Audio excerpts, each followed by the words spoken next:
बोला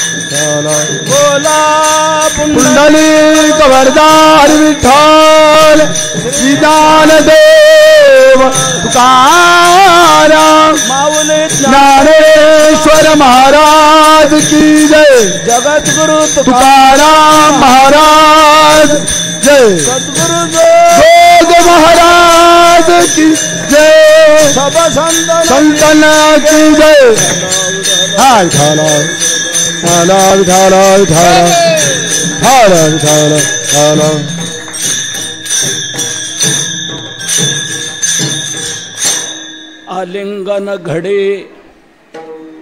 आलिंगन घडे मोक्ष सायुज्यता जोडे।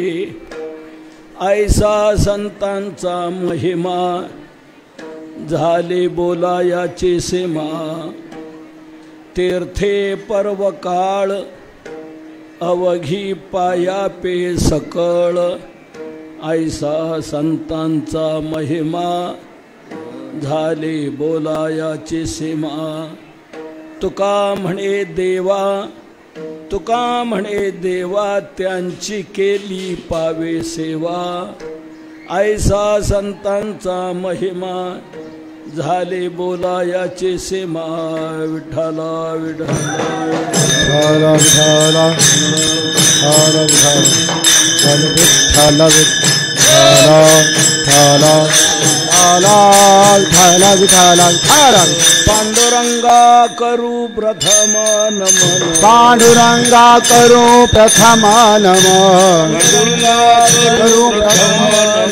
पांडुरंगा करू प्रथम दुसरे चरण संताचिया। चरण संताचिया दुसरे चरण संताची। त्यांच्या कृपादाने कथेचा विस्तार। त्यांच्या कृपादाने कथेचा विस्तार। त्यांच्या कृपादाने कथेचा विस्तार। त्यांच्या कृपादाने कथेचा विस्तार। बाबाजी सद्गुरु दास तुका। बाबाजी सद्गुरु दास तुका। बाबाजी सद्गुरु दास तुका। काय माझी वाणी मानेल संतांसी। रंजावू चित्तासे आपुलिया। योऽन्त प्रविश्य मम वाचमिमां प्रसुप्तां। सञ्जीवयत्यखिलशक्तिधर स्वधाम्ना। अन्यांश्च हस्तचरणश्रवणत्वगादीन् प्राणान्नमो भगवते पुरुषाय तुभ्यं। कलावज्ञजीवोद्धरार्थावतारम् कलाङ्काङ्कतेजोधिकामोदिवक्त्रं। खलानीशवादापनोदार्हदक्षं समाधिस्थमूर्तिं भजे ज्ञानदेवं। नमो सद्गुरु तुकया ज्ञानदीपा। नमो सद्गुरु सच्चिदानन्दरूपा। नमो सद्गुरु भक्त कल्याण मूर्ति। नमो सद्गुरु भास्करा पूर्ण कीर्ति।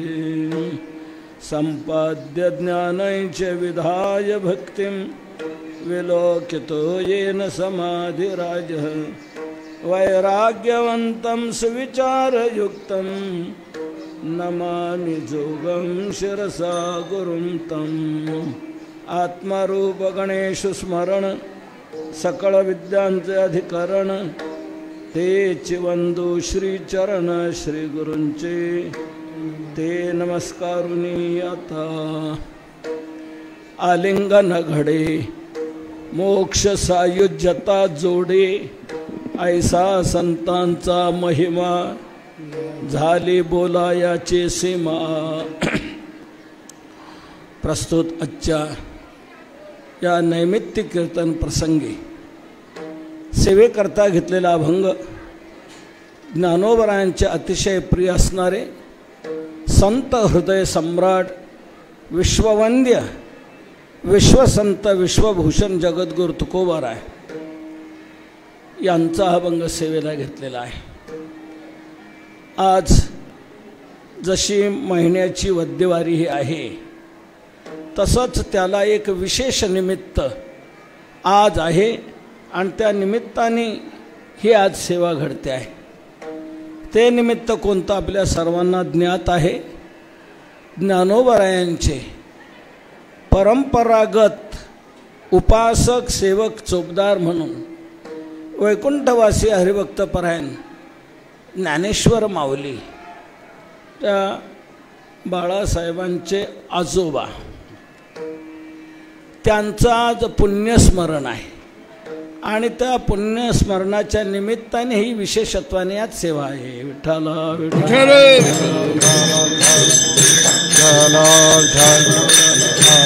विठ्ठल.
हिमालयाच्या उत्तुंग शिखरावर एव्हरेस्ट शिखरावर विराजमान झालेलं दैदिप्यमान जीवन म्हणजे संत जीवन.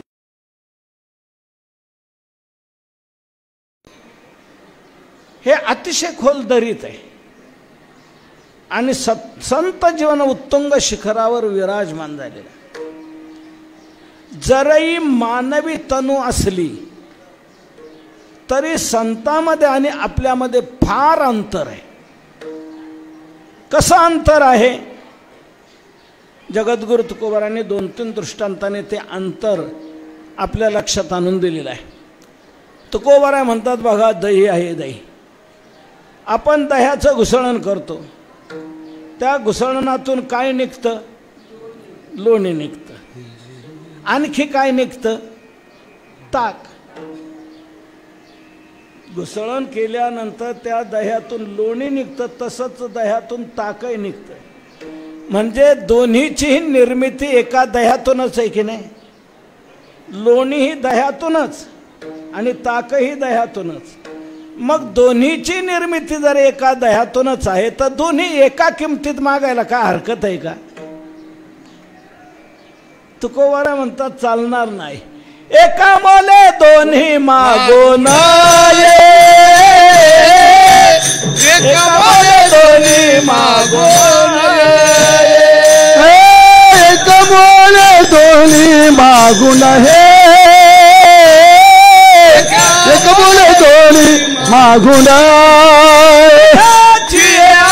अंगी निघे काकलोनी अंगी निघे काकलोनी अंगी निघे काकलोनी दह्याची अंगी निघे काकलोनी एका मोले दोन्ही मागून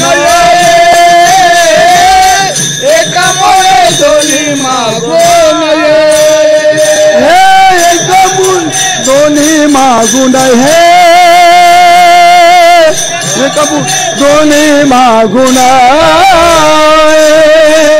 तुकोबारा म्हणतो एकच सूत्र नाही. दह्यातूनच लोणी निघतं आणि दह्यातूनच ताक निघतं. दोन्ही निर्मिती एका दह्यातूनच आहे, पण दोन्ही एका किमतीत मागणं ही चूक आहे. का? दोन्हीमध्ये फार अंतर आहे. लोणी हे दह्यातलं सार आहे, त्या लोण्यापासून आपल्याला तूप मिळणार आहे. आणि ताक हा दह्यातला असार भाग आहे, त्याच्यात काहीच नाही. काहीच नाही म्हणजे काहीच नाही. ताक म्हणजे काय? सोप्या भाषेत सांगू का? ज्याच्यात काहीच ताकद राहिलेली नसते त्याचं नाव ताक. भाताचं शिताई ज्याला पचत नसेल त्याला जगण्याकरता आधार म्हणून डॉक्टर म्हणतात ताक घेत जा, कसं तरी 2 दिवस ढकलशील. लोणी त्यातलं सार आहे, ताक हे सार आहे. तसंच तुम्ही आम्ही या भूतलावर जन्माला येतो आणि संत या भूतलावर जन्माला येतात. तुम्ही आम्ही आईच्या उदरातूनच जन्माला येतो, संत आईच्या उदरातूनच जन्माला येतात. दोन्ही जरी एका भूतलावर एका मातेच्या उदरातून येत असले तरी दोन्हीमध्ये फार अंतर आहे, फार अंतर. पृथ्वीच्या पोटातून गारगोटी आपल्याला मिळते आणि पृथ्वीच्या पोटातून हिराही आपल्याला सापडतो. हिरा हा देखील खनिज पदार्थातच मोडला गेलेला आहे. म्हणून गारगोटी पृथ्वीतूनच आणि हिराही पृथ्वीतूनच. मग दोन्हीची बरोबरी करता येईल का? तर कोबारे म्हणतात नाही चालणार. पृथ्वीची या पोटी हिरा गारगोटी दोहोसी समसाठी करू नये. दोन्हीमध्ये फार अंतर आहे. हिरा हा अनमोल आहे, हिऱ्याचं मोल होऊ शकत नाही. ज्ञानोबा म्हणतात पाहता पृथ्वीचे मोल थोडे ऐसे अनर्घ्य रत्न चोखडे. अनमोल आहे. आणि गारगोट्या बिन पैशात किती मिळू शकतात. तसं तुम्ही आम्ही या भूतलावरच्या गारगोट्या आहेत आणि संत हा दैदिप्यमान अष्टपैलू हिरा आहे, हिरा आहे. तुकोबरा म्हणतात जसं लोणी आणि ताक एका किमतीत मागू नये, गारगोटी आणि हिरा दोन्हीची बरोबरी करू नये, तसंच संत आणि मानव या दोघांना समान समजू नये. तो का म्हणे तैसे संत आणि जग दोहोसी समान भजू नये. दोन्हीमध्ये फार अंतर आहे. इतर मानवापेक्षा संत जीवन हे अलौकिक विशेष जीवन आहे. एक कावडीचा अभंग आहे. त्या कावडीच्या अभंगात तर जगद्गुरु तुकोबारायांनी 25-30 दृष्टांत असे घेतलेले आहेत आणि त्या 25-30 दृष्टांतातून संत हे इतर मानवापेक्षा कसे विशेष आहेत ते सांगितलेलं आहे. संत नवती जगा मानसाच्या सारखे, संत नवती जगा मानसाच्या सारखे, संत नवती जगा मानसाच्या सारखे, संत नवती जगा मानसाच्या सारखे. समुद्र नदी नव्हे पैगा, समुद्र नदी नव्हे पैगा, म्हणून नव्हे लिंग, नव्हे लिंग. संत नवती जगा मानसाच्या सारखे, संत नवती जगा मानसाच्या सारखे, संत नवती जगा मानसाच्या सारखे, संत नवती जगा मानसाच्या सारखे. गंगा नव्हे जळ, वृक्ष नव्हे वडपिंपळ, तुळसी रुद्राक्ष नव्हे माळ, श्रेष्ठ तनु देवाची. समुद्र नदी नव्हे पैगा, पाषाण म्हणून नये लिंगा, संत नव्हती जगा मानसात्या सारखे. हे संपूर्ण अभंग बघा. संपूर्ण अभंगामध्ये हाच मोठा फरक दाखवलेला आहे. तसं इतर मानवाप्रमाणे संतांना समजू नये. संत नव्हती जगा मानसात्या सारखे. संत जीवन हे का आगळं वेगळं अलौकिक जीवन आहे. कसं वेगळं जीवन आहे? एकेका शब्दात मी दोन्हीचा फरक सांगतो आपल्याला. आपलं मानवी जीवन आणि संत जीवन यातला एकेका शब्दातच फरक सांगतो. संत जीवन हे उपकारक आहे आणि तुमचं आमचं जीवन उपद्रवक आहे. आपलं जीवन उपद्रवक आहे. आपल्यापासून दुसऱ्याला पीडाच. आपलं तोंड पाहिलं तरी दुसऱ्याला अपशकून होतो.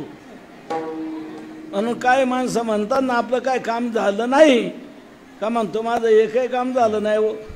दुसरा म्हणतो का झालं नाही, अहो तेच काय कळत नाही. हा त्याला काय म्हणतो, सकाळी उठल्या उठल्या तू कोणाचं तोंड पाहिलं होतं म्हणतो की नाही. म्हणजे याचा अर्थ असा, आपलं तोंड पाहण्यातही दुसऱ्याला अपशकू नाही.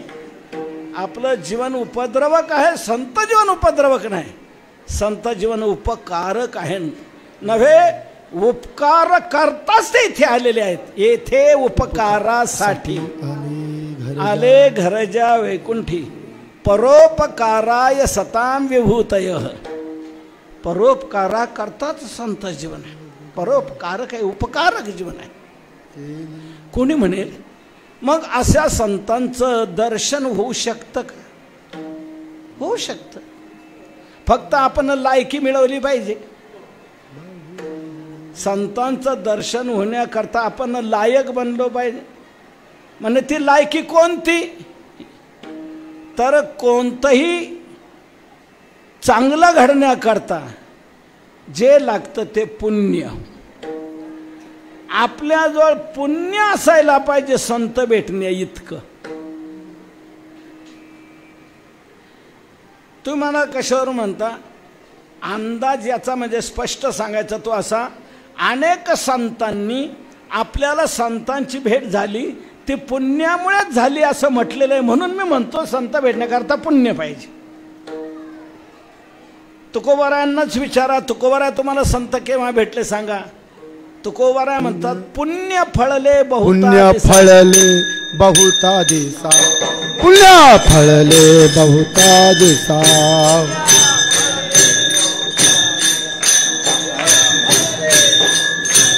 हा भाग्य उदयाचा ठसा, भाग्य उदयाचा ठसा.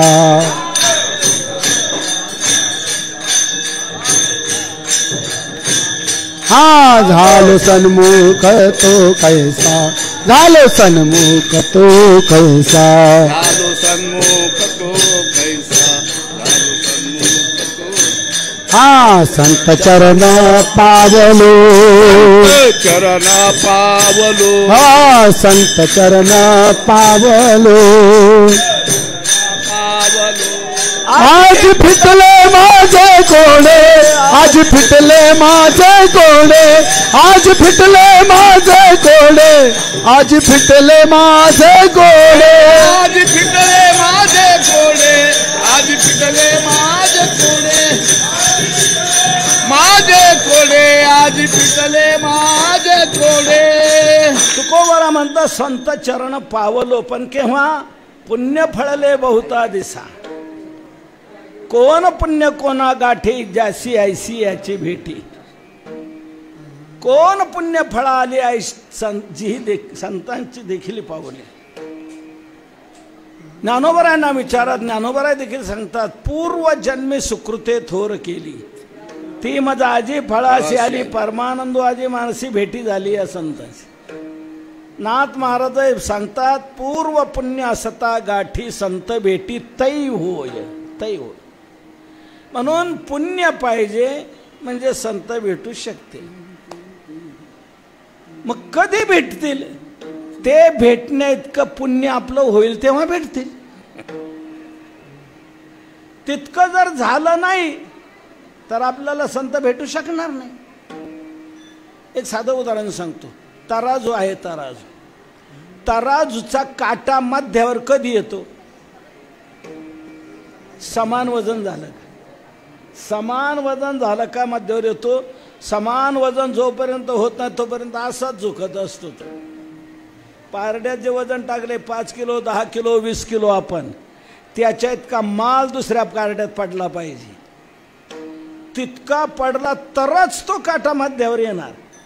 तितका पडत नाही तो असाच झुकत राहतो. मग घेणं म्हणतो टाकणं टाकणं, काय हेमट्यासारखं एवढं एवढं काढ, बघ किती काटा माग आहे, टाक टाक टाक म्हणत राहतो. ज्या वेळेला तितक्या वजनाचा पूर्ण माल टाकला जाईल की लगेच काटा मध्यावर येतो आणि स्थिर राहतो. तसं संत भेटण्या इतकं आपलं पुण्य झालं की संत भेटणार. तितकं पुण्य व्हायला पाहिजे. मग अजून आपल्याला संत भेटत नाही, काय समजायचं? तितकं पुण्य आपलं झालं नाही, मग काय करायला पाहिजे? पुण्य करणं सोडून द्यायला पाहिजे? नाही, वाढवायला पाहिजे, वाढवायला पाहिजे.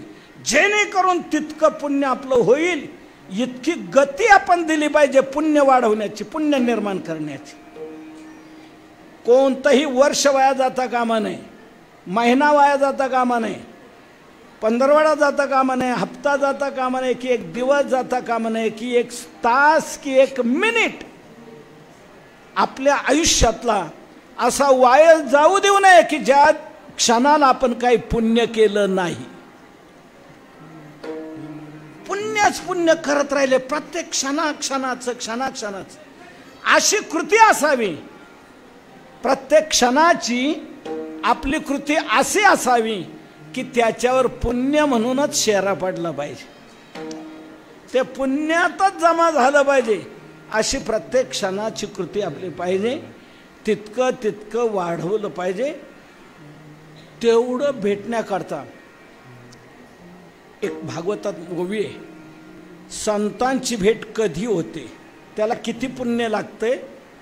पुण्याचं मोजमाप सांगितलं नाही, परंतु पुण्याची गुणवत्ता, ती विशालता सांगितलेली आहे. निष्कामता निजदृष्टी अनंत पुण्ये कोट्यानुकोटी, रोकड्या लाई जती पाठोवाटी, तै होय भेटी हरिप्रियाची. तै हरिप्रियाची भेटी होय. निष्कामता निजदृष्टीनं अनंत पुण्येन कोट्यानुकोटी.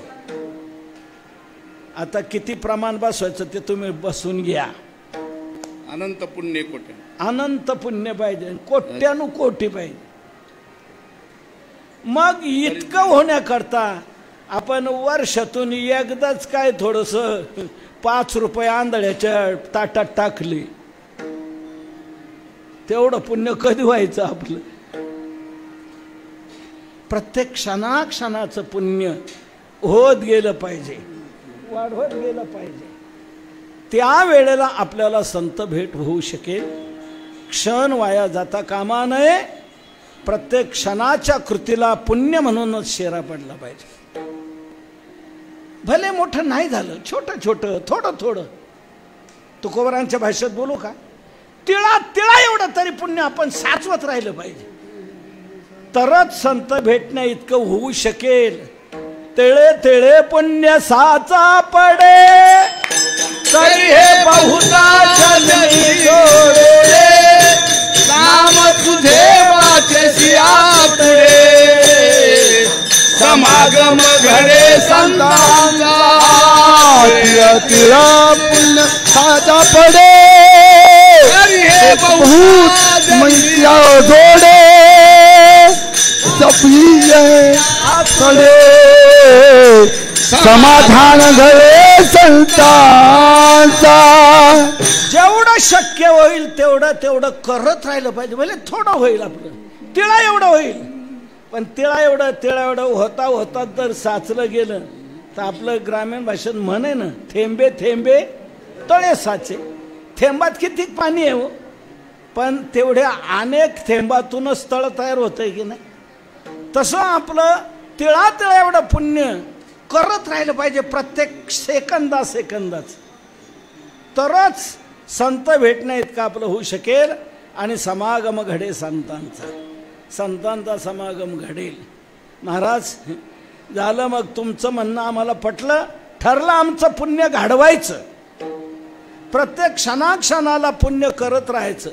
आम्ही तितकं पुण्य घडवल्यावर संतांचा समागम घडेल ना, घडणारच. समागम घडे संतांचा, फक्त तितकं पुण्य व्हायला पाहिजे. महाराज हे आता आमच्या लक्षात आलं. संत भेटण्याकरता कोणत्या वाटचालीने गेलं पाहिजे, कसं प्रवास आपण जीवनाची वाटचाल कशी केली पाहिजे हे कळलं. पुण्यच पुण्य आपण सारखं क्षणाक्षणाला मिळवत राहिलं पाहिजे. आणि संत भेटण्या इतकं झालं की संत भेटणार, संतांचा समागम घडणार. आता ही एक बाजू आमच्या लक्षात आली सर्व.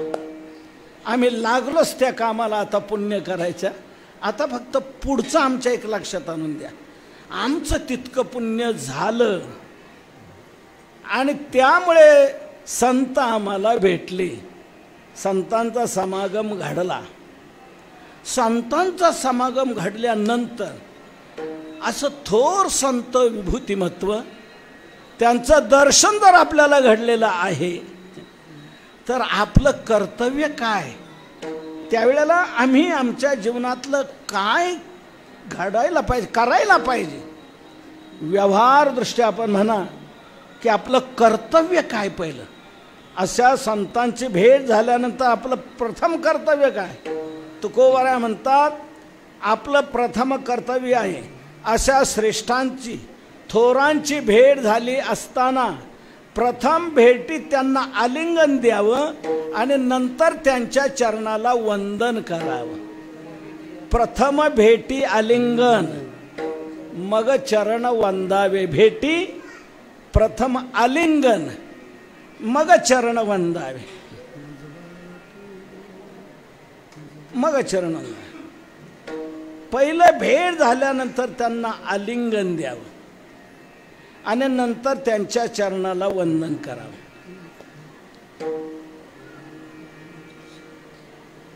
ही कर्तव्याची पहिली आपली भूमिका आहे. नाथ महाराजांनी ही आपली कर्तव्याची भूमिका त्यांच्या एका अभंगातून स्पष्ट केलेली आहे. नाथ महाराज म्हणतात माझ्या जीवनातला आज धन्य दिवस आहे की मला संतांचं दर्शन झालं. धन्य आजी दिन संत दर्शनाचा, अनंत जन्मेचा अशी न गेला. संतांचं दर्शन मला झालं, आजचा दिवस माझा धन्य आहे. मग महाराज संतांचं दर्शन तुम्हाला झालं, आता मग तुम्हाला वाटतंय काय. नाथ महाराज काय वाटतंय सांगतात. मज वाटे त्यासी आलिंगन द्यावे, मज वाटे त्यासी आलिंगन द्यावे, मज वाटे त्यासी आलिंगन द्यावे, मज वाटे त्यासी आलिंगन द्यावे. कदाना सोडावे चरण त्याचे, कदाना सोडावे चरण त्यांचे, कदाना सोडावे चरण त्याचे, मज वाटे त्यासी आलिंगन द्यावे, मज वाटे त्यासी आलिंगन द्यावे. कदाना सोडा चरणाचे, कदाना सोडावे चरणाचे, कदाना सोडावे चरणाचे, मज वाटे त्यासी आलिंगन द्यावे, मज वाटे त्यासी आलिंगन द्यावे. संतांचं दर्शन झाल्यानंतर प्रथम कर्तव्य काय. तुकोबाराने जे म्हटलंय प्रथम भेटी आलिंगन मग चरण वंदावे, हाच शिरस्ता, हीच पद्धत नाथ महाराजांनी व्यक्त केली की माझ्या जीवनातला धन्य दिवस आहे, संतांचं दर्शन झालं, आता मला असं वाटतंय मज वाटे त्याशी आलिंगन द्यावे. मग आलिंगन दिल्यानंतर पुढे काय वाटतं. कदा न सोडावे चरण त्यांचे, त्यांचे चरण कधी सोडू नये. याचा अर्थ भेटल्यानंतर पहिल्यांदा आलिंगन द्यावं आणि नंतर त्यांच्या चरणाला वंदन करा. महाराज ठीक आहे, पुढचं कर्तव्य आमच्या लक्षात आलं, पण एक मनातलं थोडीशी शंका वाटते, ती बोलू का. म्हणे बोला. तुम्ही म्हणता भेटल्यानंतर प्रथम आलिंगन द्यावं, तर आलिंगन हे घडणार, हे तर नक्की झालं. आता पुण्य घडणार, आलिंगन संत भेट घडणार, आलिंगनही घडणार. पण आलिंगन घडण्यातून आमच्या पदरात काय पडणार, आम्हाला लाभ काय होणार. तर आलिंगन घडण्यातून लाभ काय घडेल तेच तुकोबाराय आज आपण सेवेकरता घेतलेल्या अभंगाच्या प्रथम चरणातून सांगताय. आलिंगन घाडे आलिंगन घाडे आलिंगन घाडे आलिंगन घाडे आलिंगन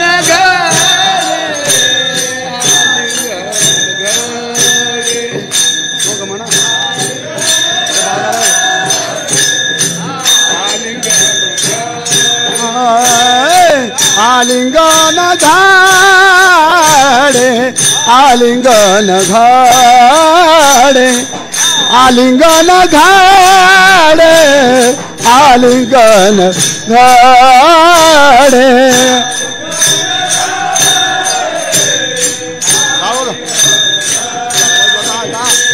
आलिंगन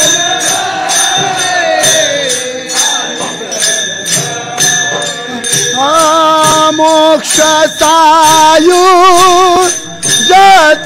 जोडे मोक्ष सायुज्यता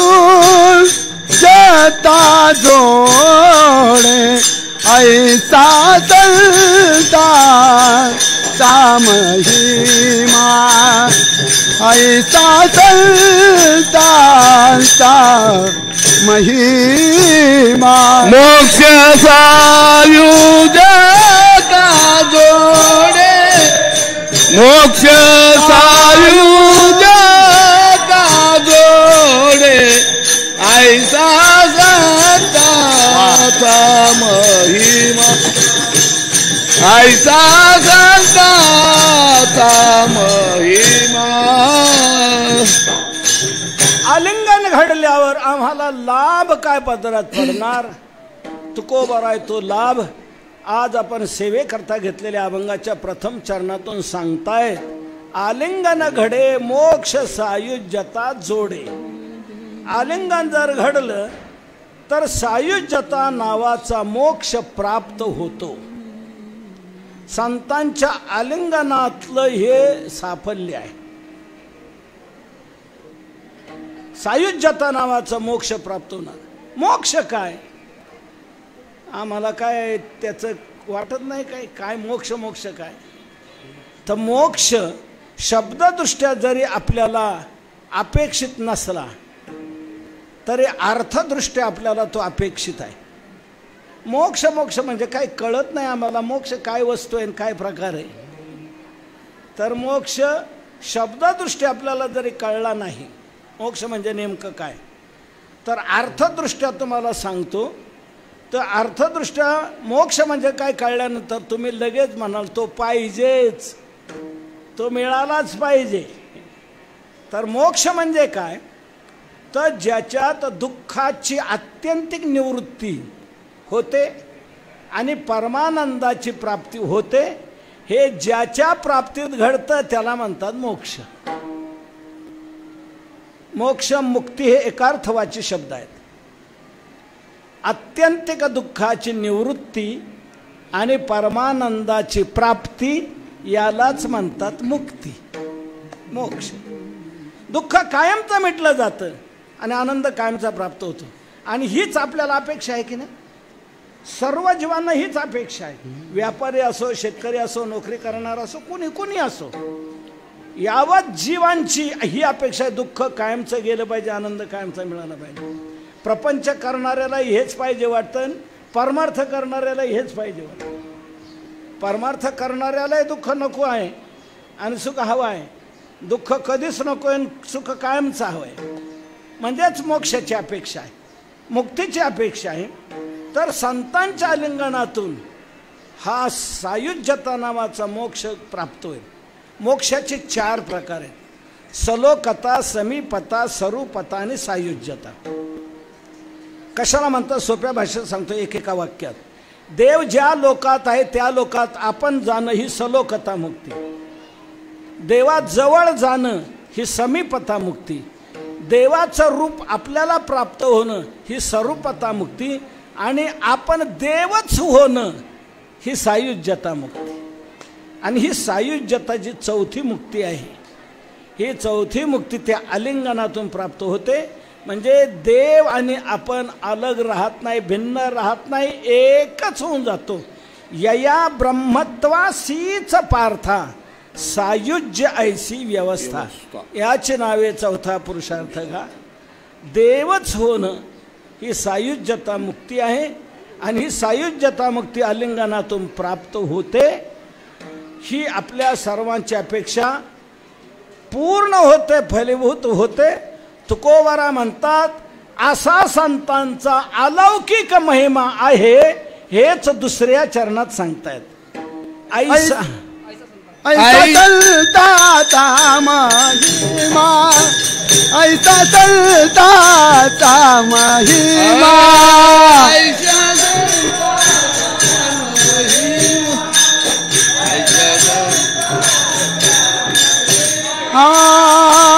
संताचा महिमा, ऐसा संताचा महिमा,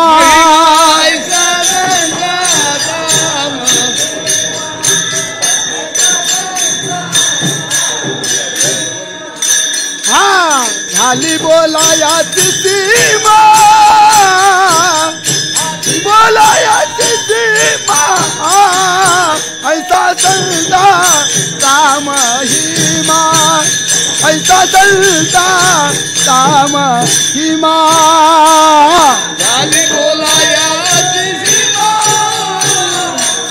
झाली बोलायाची सीमा, ऐसा संताचा महिमा, ऐसा संताचा महिमा. तुकोबारा म्हणतात संतांचे आलिंगन घडलं असताना सायुज्यता नावाचा मोक्ष प्राप्त होतो. आपण आणि देव भिन्न राहत नाही, एकता होऊन जाते. त्या आलिंगनातून हा सायुज्यता मोक्ष प्राप्त झाला की जीवनातलं दुःख कायमचं मिटलं आणि आनंद कायमचा प्राप्त झाला. द्वैत शिल्लक राहत नाही, एकता होऊन जाते, ऐक्य होऊन जातं. भगवंताचं अर्जुनाचं आलिंगन झालं. त्या आलिंगनातून घडलं काय, भगवंताने अर्जुनाला आपल्यासारखं केलं. हृदय एक झाले, ए हृदयचे ते हृदय घातले, द्वैत न मोडता केले अपना ऐसे अर्जुना. आलिंगनातून ऐक्य होऊन जातं, भेद शिल्लक राहत नाही. त्यामुळे दुःख कायमचं मिटलं, आनंद कायमचा प्राप्त झाला. ही जीवाची मूलभूत आकांक्षा फलीभूत झाली. असा संतांचा अलौकिक महिमा आहे, ऐसा संतांचा महिमा. मग आता काय मिळायचं राहिलं का, काय नाही. जे जीवनात मिळायला पाहिजे ते मिळालं, दुःख कायमचं मिटलं, आनंद कायमचा प्राप्त झाला. आता संतांचा महिमा किती उच्च कोटीचा आहे हे सांगितलं गेलं. तर याच्या पुढे मिळवायचं काही नाही. तुका म्हणे आता लाभ नाही अपरता. मग आता काय झाली बोलायाची सीमा, बोलण्याची हद्द संपली. आता संतांच्या आलिंगनाचं साफल्य किती उंचीच आहे, किती श्रेष्ठ आहे, त्याचं साफल्य काय आहे हे तुकोबारांनी निदर्शनास आणून दिलं. तुकोबारा म्हणतात असा संतांचा अलौकिक महिमा आहे. बोलण्याची हद्द संपली. मग आता बोलणार काय, आता काय बोलायचं काहीच नाही. बोलण्याची हद्द संपलेली आहे. ठीक आहे महाराज, बोलण्याची हद्द संपली, पण आमच्या मनातल्या काही शंका आहेत त्या आम्ही मांडू शकतो का. जरूर मांडा, शंका दूर झाल्याच पाहिजे. शंका अशी आहे, आमचं पूर्वनियोजन असं होतं तीर्थयात्रेला जाण्याचं. तीर्थयात्रेला जायचा आम्ही निर्णय घेतला होता. एका यात्रा कंपनीत नावे नोंदवलं, पैसे भरलेले आहेत आणि त्या तीर्थयात्रेला जायचंय. त्या तीर्थयात्रेत पुन्हा सूर्यग्रहणाचा पर्वकाल असा प्राप्त होतोय, मकर संक्रमणाचा काल प्राप्त होतो आहे. असं या लांबलचक तीर्थयात्रेतलं हे वैशिष्ट्य आहे. तर मग आता संत जरा मला भेटले, आलिंगन झालं, हे सर्व घडलं. मग आता त्या तीर्थयात्रेचं काय करायचं, त्या पर्वकालाचं काय करायचं. तुकोबरा म्हणतात संत प्राप्त झाल्यानंतर संतांना डावलून संतांना सोडून तीर्थयात्रेलाही जाण्याची आवश्यकता नाही. तुम्ही तीर्थयात्रेला जायचा निर्णय घेतलाय ना, ठीक आहे, ठीक आहे, ते काही चुकीचं नाही. आम्ही सांगतोच आहे, जवळ हे सकाळ सिद्ध आहे हात चालावया पाय, तेव्हा तू आपले स्वहित पाय तीर्थयात्रेत जाय, चुको नको म्हटलेलं आहे. पण आम्ही हेच आता सांगतो, संत प्राप्त होत नाहीत तोपर्यंत पुण्याचा स्टॉक करण्याकरता करा तीर्थयात्रा. पर्वकाळ पहा, त्यातून जेवढं तुम्हाला पुण्य मिळवता येईल तेवढं पुण्य मिळवा. संत भेटण्या इतकं झालं पाहिजे, इतकं गती दिली पाहिजे, वेग वाढवला पाहिजे, करा. पण हे सगळं करून करून पुण्य मिळवून संत भेट झालेली आहे ना, आता संतांचं आलिंगन झालंय ना, संतांचं दर्शन झालं, संत प्राप्त झालेत ना, मग आता संतांना डावलून तीर्थयात्रेला जाण्याची आवश्यकता नाही का, पर्वकालाला कुठं जाण्याची आवश्यकता नाही का. नाही, ज्या तीर्थाला जायचं, ज्या पर्वकाला जायचं, ती सगळी तीर्थ आणि सर्व पर्वकाळ संतांच्या चरणाजवळ आहेत. मग तुम्ही जाता कुठं, अभंगाच्या 3ऱ्या चरणात तीर्थे पर्व का, तीर्थे पर्व काळ अवघी पाया पे सकळ, अवघी पाया पे सकळ, अवघी पाया पे सकळ. तीर्थे पर्व काळ अवघी पाया पे सकळ, अवघी पाया पे सकळ, अवघी पाया पे. बारख माये, बारख माये, बारख माये, विठो बारख माये, विठो बारख माये. जय जय विठो बारख माये, जय जय विठो बारख माये, जय जय विठो बारख माये, विठो बारख माये, विठो बारख माये, विठो बारख माये. जय जय विठो बारख माये, विठो बारख माये, विठो बारख माये, विठो बारख माये. पुंडलिक वरदार विठ्ठल श्रीदान देव, पंढरीनाथ भगवान, माऊली दानेश्वर महाराज, जगद्गुरु तुकाराम महाराज की जय. बारख माये, विठो बारख माये.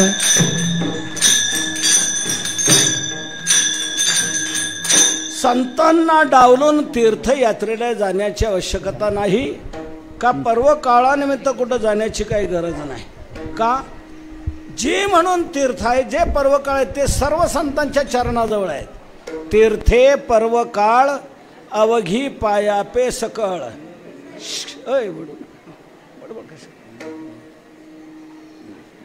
तीर्थे पर्व काळ अवघी पाया पे सकळ, अवघी तीर्थे सकळ पर्व काळ पाया पे, असा अन्वय याचा. अवघी तीर्थे जेवढे म्हणून तीर्थ आहे ती सगळी तीर्थ, आणि सकळ पर्व काळ जेवढे म्हणून पर्व काळ आहे तेवढे सर्व पर्व काळ संतांच्या चरणाजवळ आहेत. मग सर्व तीर्थ, सर्व पर्व काळ संतांच्या चरणाजवळ आहेत आणि ते संत चरण तुला प्राप्त आहेत. मग आता हे चरण सोडून जायचं कुठल्या तीर्थाला, जायचं कुठल्या पर्वकाळाला? कारण सर्व तीर्थ सर्व पर्वकाळ संतांच्या चरणाजवळ. का? तीर्थे तया ठाया येती पुनीत व्हावया पर्वकाळ पाया तळी वसे वैष्णवा. तीर्थे तया ठाया येती, पर्वकाळ तया ठाया येते. का? ते सर्व चरणाजवळ पवित्र होण्याकरता येत आहेत. म्हणून तसे संत चरण आपल्याला प्राप्त आहेत, तर त्यांना सोडून कुठे जाण्याची आवश्यकता नाही. तिथे सर्व काय तुम्हाला प्राप्त होणार आहे, ऐसा संतांचा महिमा. झाली बोला याची सीमा, बोलण्याच्या हद्द संपल्या. आता पुढे बोलण्यासारखं काय नाही. नाही म्हणे, पण एक शंका आणखी राहिली. आता तीर्थयात्रा पर्वकाळ हे आमच्या लक्षात बसलं, आता तिकडे जाण्याची काय आवश्यकता नाही. तीर्थ ठीक आहे, पण बद्रीनाथ केदारनाथला जायचं ठरलंय ना, देवाकडं जायचं ठरलं ना. रामेश्वरला, बद्रीनाथला, केदारनाथला देवाकडं जायचं ठरलंय. मग देवाकडं जायला नको का? जर मग देवाला डावललं तर कसं काय होईल? देवाकडं जायचं ठरलं, याचं काय करायचं? तुकोबरा म्हणतात त्याचं काय करायचं सांगू. संतांना डावलून देवाकडे जाण्याची आवश्यकता नाही. मग देव रुष्ट होणार नाही का? नाही, देव रुष्ट होणार नाही, देव हृष्ट होईल. देवाला उलट आनंद वाटेल. संतांच्या तुला प्राप्त झालेत ना, त्या संतांची सेवा करत राहा. संतांची पूजा अर्चा कर, संतांची सेवा कर. संतांची केलेली सेवा ही देवालाही प्राप्त होते, हेच शेवटच्या चरणात सांगता येईल.